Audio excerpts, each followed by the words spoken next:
আমির জামাত doctor Shafiqur Rahman আজ ফজরের নামাজের পরেই নিজ নির্বাচনী এলাকা নিজের ঝাড়ু দিলেন, যা দেখিয়ে দিলেন সংসদ সদস্যদেরকে এভাবে সবাই সবার নিজ এলাকার প্রতি দায়িত্বশীল হতে হবে।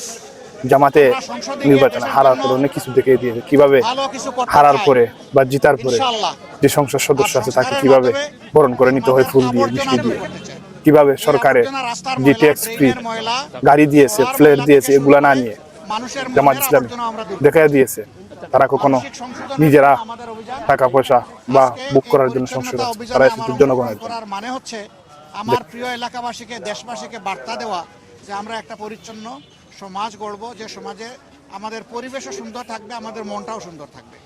পরিবেশ যখন সুন্দর থাকে তখন তার ইতিবাচক প্রভাব মানুষের মনোজগতের উপরে পড়ে। এই মানুষগুলো ভালো হয়, সমাজের জন্য দরদি হয়, দায়িত্ববোধ সম্পন্ন হয়। আমরা সেই বার্তাটাই মূলত দিতে চাচ্ছি। আমাদের ছোট্ট একটা দেশ, আমরা সবাই যদি আন্তরিক হই তাহলে নিজ নিজ আঙ্গিনা আমরা পরিষ্কার রাখলে এই দেশ পরিষ্কার হয়ে যাবে।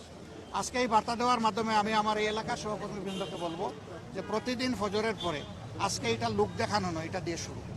প্রতিদিন ফজরের পরে আমাদের প্রত্যেক ইউনিট মিনিমাম আধা ঘন্টা সময় এই পরিচ্ছন্নতার কাজ করবে। 1 ঘন্টা পারলে আরও ভালো। এরপরে যার যার কাজে পারিবারিক পেশাগত দায়িত্বে তারা ছড়াইয়ে পড়বে, সমাজের অন্যান্য সেবায় ছড়াইয়ে পড়বে। কিন্তু এখন থেকে আমাদের এই এলাকাটা আমরা চাচ্ছি একটা মডেল এলাকা হিসেবে গড়ে উঠুক। আমরা সরকারের ফান্ড পাই না পাই, সরকার আমাদেরকে কি দিবে না দিবে এটা তোয়াক্কা আমরা করব। তবে আমরা